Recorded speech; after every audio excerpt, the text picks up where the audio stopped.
Hello everyone, कैसे हो सब। एसएससी सीजीएल 2020 का फाइनल रिजल्ट एसएससी ने डिक्लेयर कर दिया है। काफी टाइम से बच्चे वेट कर रहे थे। 7108 बच्चों को फाइनली रिकमेंड किया है एसएससी ने जॉब के लिए। तो मेरी तरफ से बहुत बहुत बधाई उन बच्चों को जिनका सिलेक्शन हुआ है। और जिनका नहीं हो पाया है बाई चांस, देखो मतलब बहुत ज्यादा निराश होने की जरूरत नहीं है। बहुत अपॉर्चुनिटीज मिलेंगी आप लोगों को लाइफ में। सीजीएल 2022 की बात करूं तो मैं सीजीएल 2022 में वो बच्चे ढंग से मतलब कोई भी सीट फोड़ लेंगे जो यहाँ पे दो दो चार चार या 5-7 नंबर से फेल हो गए थे, है ना। क्योंकि यहाँ पे वैकेंसी कितनी थी, 7108। वहां पे आपको इससे 5 गुना ज्यादा वैकेंसीज मिल रही हैं। तो जब 5 गुना ज्यादा वैकेंसीज मिलेंगी तो वो बच्चे जो एक आध नंबर से यहाँ पे फेल हो गए थे या 10-12 नंबर से फेल हो गए थे, वो आराम से जो है सीजीएल 2022 में सिलेक्शन ले लेंगे। अब सीजीएल 2022 वाले बच्चे इस बात का भी ध्यान रखना कि ये जो 7108 बच्चे यहाँ पे सिलेक्ट हुए हैं, मान के चलो इनमें से कम मैं कह रहा हूँ एटलीस्ट 5000 ऐसे बच्चे जरूर होंगे जो कि सीजीएल 2022 का भी एग्जाम देंगे। इसके बाद सीजीएल 2021 का भी रिजल्ट आने वाला है, उसमें से भी काफी बच्चे जो हैं सीजीएल 2022 का एग्जाम देंगे। तो अब आप लोग ऐसे आइडिया लगा लो कि आप लोगों का कंपटीशन किन बच्चों के साथ है। वो बच्चे जो ऑलरेडी यहाँ पे जो है टॉपर्स में थे, ऑलरेडी जिनका सिलेक्शन हो चुका है, ठीक है। लेकिन कोई घबराने की बात नहीं है, हर साल ऐसा होता है, उसके बावजूद भी जो है नए बच्चे यहाँ पे सिलेक्शन लेके जाते हैं। ठीक है, अब अपना कैटेगरी वाइज जो है ब्रेकअप दे रखा है।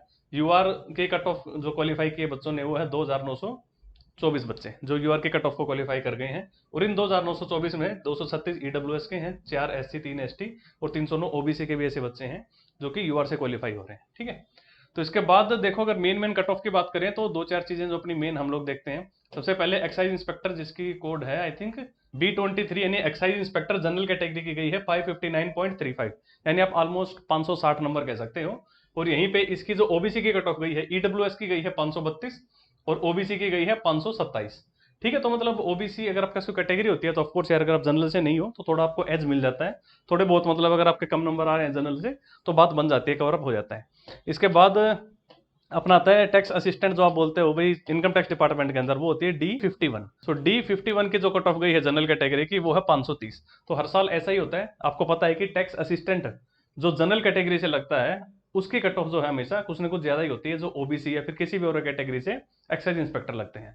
तो इसलिए मैं पहले भी कहता हूँ बच्चों को कि कभी भी आप ऐसे देखो कि कोई बंदा टीए लगा है और एक बंदा इंस्पेक्टर लगा, एक्साइज इंस्पेक्टर। अगर वो टीए जनरल कैटेगरी से लगा है ना, तो मेरे भाई ये मान लेना वो ज्यादा नंबर लेके आया था उस एक्साइज इंस्पेक्टर से जो कि कैटेगरी से लगा है। तो मेरे कहने का मतलब यही है कि बस किसी भी टीए को देख के कभी ऐसे मत सोचना कि यार ये तो बस टीए ही बन पाया। अगर वो जनरल कैटेगरी से है तो उसको मतलब उतनी ही इज्जत दो जितनी आप इज्जत किसी एक्साइज इंस्पेक्टर को देते हो जो कि कैटेगरी से बना है, क्योंकि वो बंदा उससे भी कुछ ना कुछ ज्यादा ही नंबर लेके आके जो टीए बनता है। तो मेरी तरफ से अगेन बहुत बहुत बधाई उन बच्चों का जिनका सिलेक्शन हो गया है, और जिनका नहीं हुआ बिल्कुल लोड लेने की जरूरत नहीं है।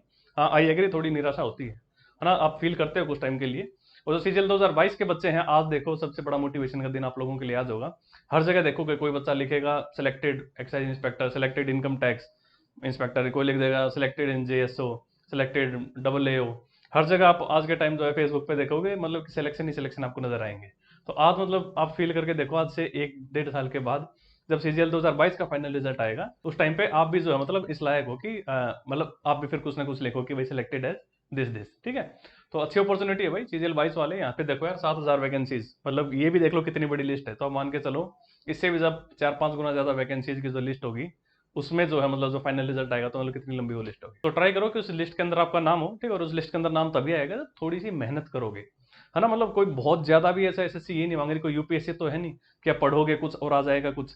एसएससी के अंदर आपको पहले से पता होता है कि क्या पढ़ना है और क्या आना है ना। मतलब आपको पहले से पता है यार, परसेंटेज हो गया आपका, प्रॉफिट लॉस हो गया, एलजेब्रा हो गई, ट्रिग्नोमेट्री हो गया, आपको पता है। वही घिसे पिटे मतलब सवाल जो कि अभी तक एसएससी ने पूछे हैं हर एक चैप्टर से 300 400 सवाल, अगर वो भी कर लोगे तो आपको आइडिया लग जाता है काफी अच्छा, है ना। यही खेल आपका इंग्लिश का। इंग्लिश में आपको पता है सब्जेक्ट वर्ब एग्रीमेंट से किस तरीके के एरर्स पकड़ने को मिलती है, नाउन्स में किस तरीके के एरर आते हैं, एडजेक्टिव, एडवर्ब, प्रीपोजिशन, सब कुछ तो पहले से पता है और वही चीजें फिर से आनी है। तो इसीलिए जो है मतलब थोड़ी सी प्रिडिक्टेबल होती है एसएससी का जो सिलेबस है। अगर आप इसके पुराने पेपर्स देख लोगे ना, वहां से आइडिया लग जाता है कि एसएससी क्या पूछती है ही है और आगे क्या पूछेगी, है ना। तो पुराने पेपर सारे के सारे एक बार उनमें से निकल जाओ, फिर काफी आसान हो जाएगा, आपको नब्ज पकड़ में आ जाएगी एसएससी की। और पुराने पेपर्स अगर मॉक टेस्ट की फॉर्म में आपको लगाने हैं तो एवरीबडी नोज कि आपको मॉक टेस्ट की फॉर्म में टेक्स्ट बुक पे मिल जाएंगे।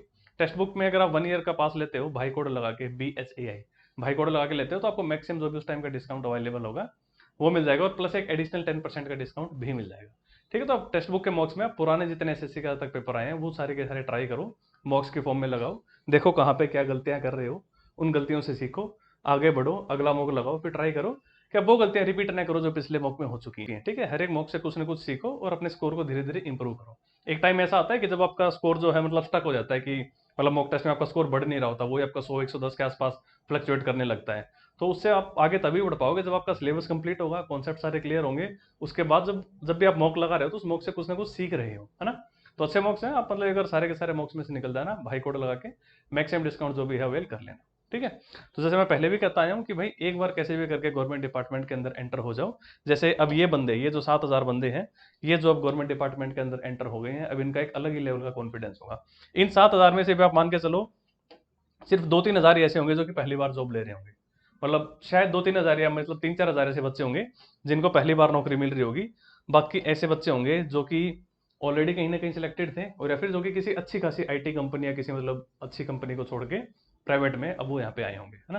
तो जो फर्स्ट टाइम जिस बंदे को जॉब लगती है उसको थोड़ी एक अलग ही मतलब किस्म की खुशी होती है। तो घबराने की जरूरत नहीं है। जैसे मैं कह रहा हूँ कि ये बच्चे दोबारा एग्जाम देंगे सीजीएल 2022 में, तो ये भी तो मानो यार, इनमें से भी तो ऐसे बच्चे होंगे ना कोई जिन्होंने पहली बार सिलेक्शन लिया होगा, और इन बच्चों ने उन बच्चों के साथ फाइट किया होगा जो सीजीएल 2018 और 2019 में सिलेक्टेड थे। तो ये तो हर साल ही होता है ना। तो आप ऐसे नहीं मान सकते कि यार मतलब ये बच्चे दोबारा क्यों एग्जाम दें, भाई देंगे यार।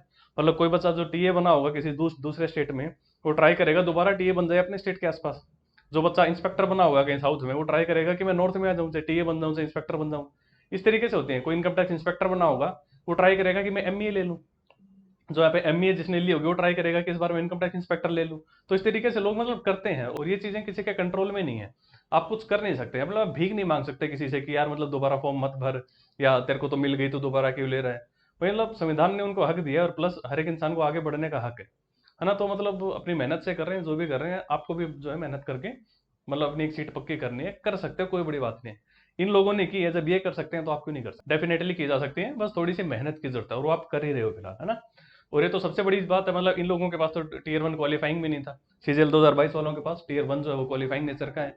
प्लस टीयर 2 में वही सब चीजें आ रही है जो टीयर 1 में ही आ रही है, है ना। तो टीयर 1 की पढ़ाई आपको कंटिन्यू करनी है, टीयर 2 में भी वही सब चीजें जो आपके काम आएंगी। जिन बच्चों का मैथ्स बहुत ज्यादा वीक था, तो उन्हें अब थोड़ा घबराने की जरूरत नहीं है, मैथ्स की तो थोड़ी वेटेज कम हो गई है टीयर 2 के अंदर। तो मतलब ओवरऑल जो है मतलब कुछ ना कुछ सीजीएल 2022 को आसान ही माना जाएगा। एक तो वैकेंसी ज्यादा होना, प्लस टीयर 1 का क्वालिफाइंग होना। तो इन दो चीजों से आप मानोगे कि सीजीएल 2022 जो है काफी आसान माना जाएगा। सीजीएल 2020 या सीजीएल 2019 तो नहीं कहेंगे, 19 में तो यार भयंकर नॉर्मलाइजेशन हुआ था। मतलब वैसे ही मतलब बहुत ज्यादा नंबर बढ़ गए थे बच्चों के।